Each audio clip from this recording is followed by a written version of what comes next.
So this particular video is going to show you just briefly how to get started with Van Gogh's Almond Blossom in a jar. Because some of you were struggling with some of the more basic portions of something like this, so I just want to show you briefly how you would get started. I'm not necessarily going to draw the whole thing and all the details, but I do want you guys to know that this same concept applies to pretty much any type of jar or vase or cup with flowers in it, because there are several of these that you guys are looking at, and they basically start out similarly throughout. So the main thing you want to do is start with the stuff that is furthest back. So this particular painting, there's a line that kind of goes back here. It's not 100% straight, and you could use a ruler if you wanted, because the line itself is straight, but it is at a slight angle. So you could draw that line in there.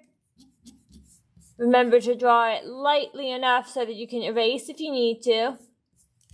And then there's sort of a horizontal line that goes across pretty high up still, which shows the back of the table, because everything is sitting on a table.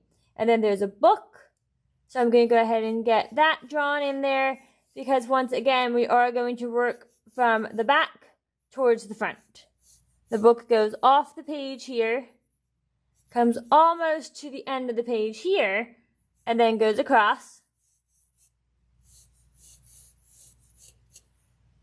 And then I can see where the book comes down about here at a slight angle. And I can see where the pages go off here. And then the bottom part of the book is here. The spine is kind of here at this sort of an angle. And once again goes close to the edge of the page here.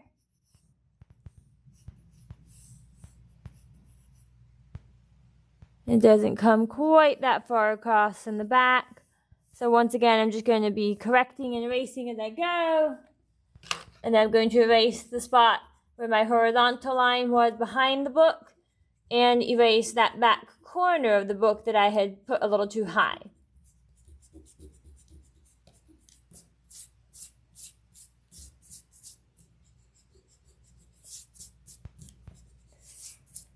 So now looking over here, I think that my whole book is a little bit too low. So even though we don't like to make big drastic changes, when you need to, you need to. So what I'm going to do is move the whole book up a little bit.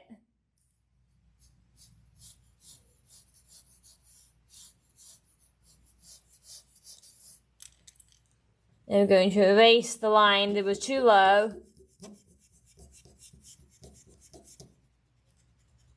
Because we want to make sure we have plenty of room for our vase and our flower. So just keeping this in here for you as a reminder that it is okay to make a mistake, but the key is when you do make a mistake, make sure that you correct it. So now I'm ready to continue redrawing the book now that I have it in a more accurate position. So I'm just going to put the spine in there again.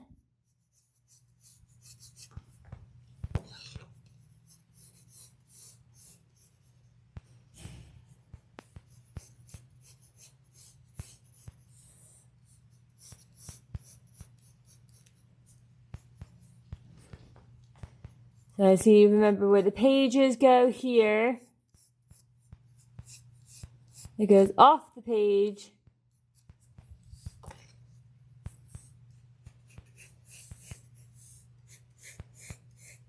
Like that. So that is a more accurate book placement. So now I'm ready to go ahead and start in with where my actual vase and my flowers are. And if I look at the top of the vase, I see that it's just kind of an oval, and it overlaps the book and goes to about my halfway point going across. So I'm going to draw that oval in first. It's kind of wide. And then I'm going to erase where I messed up on my oval a little bit. I'm going to leave the book there because when I look at the oval, I can see through it because it is glass. And then I'm going to bring this edge down below the book because it goes to about right here. And then this edge comes down and goes about the same place on the other side. And then I'm going to put a cylinder bottom here, which just means that this curve is going to be parallel to this curve. But then I see that it's got sort of a different type of bottom there. Almost like it's not like a cloudy type bottom, but it's like the bottom of a Coke bottle or something. To where it's not perfectly round on the bottom.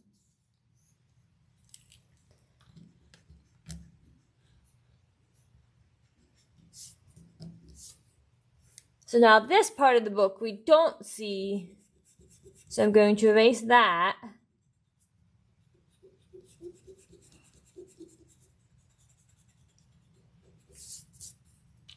And then I'm going to draw in some of these shadow lines here while I'm looking at them before I forget.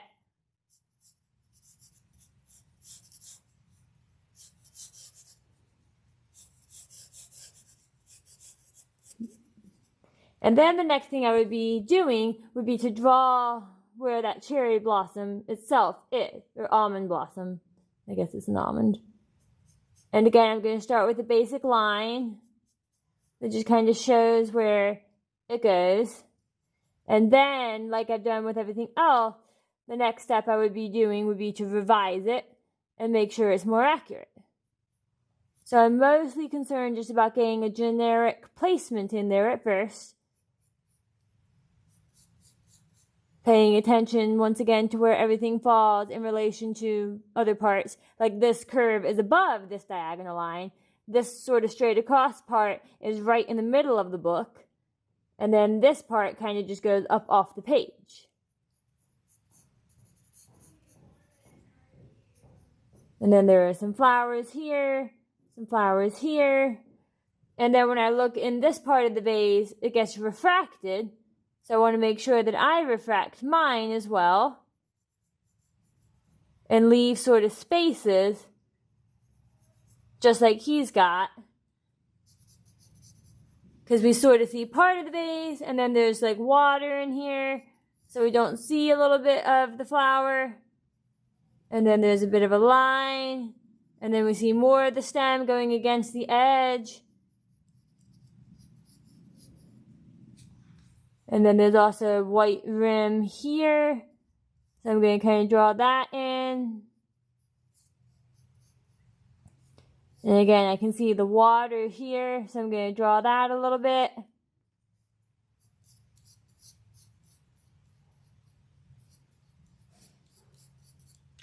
A lot more of this detail will obviously come in when we're adding the paint. But I am going to go ahead and draw a couple of those vertical white lines so that I remember to keep them white.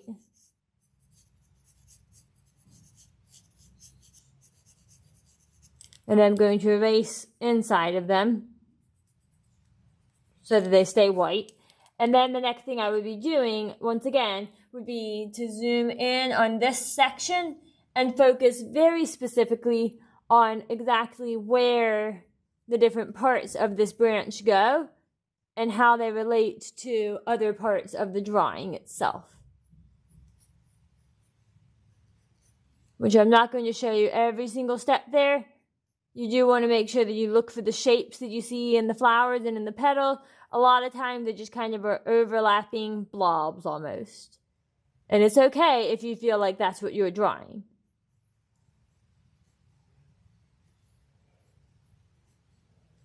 Especially because right now there's no color, so it's kind of tricky to tell exactly what it is on your drawing. But then as you add color, that's part of what makes it look a lot more realistic and a lot more like the work that you are reproducing.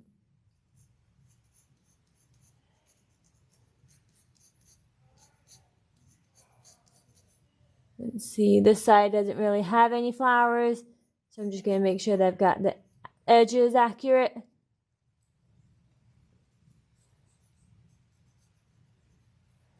And then once again, this part kind of goes almost just straight across.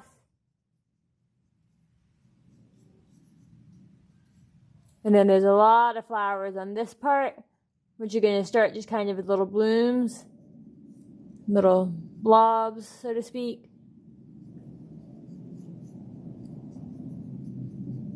Some of them are bigger, some of them are smaller. You do want to pay attention to that as you are drawing, because that is a big part of what will make things look like the original piece, is when you get the sizing and the placement as accurate as you can.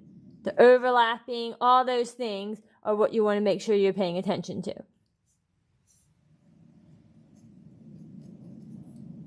So then I'd be moving up, and I would be doing the same thing that I did here and here to these two branches.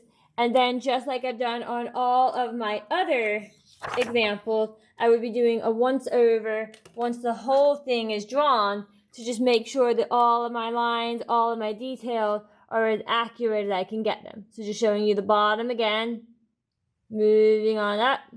And then this topmost part still needs quite a bit of work before I even get to erase some of my old lines, because remember, I've still got a lot of erasing to do in here, but I want to get these blossoms drawn in first so that the whole thing sort of develops together. That way, by the time all the parts and pieces are checked over twice at least, you would be ready to go ahead and start thinking about color and how to begin with those steps.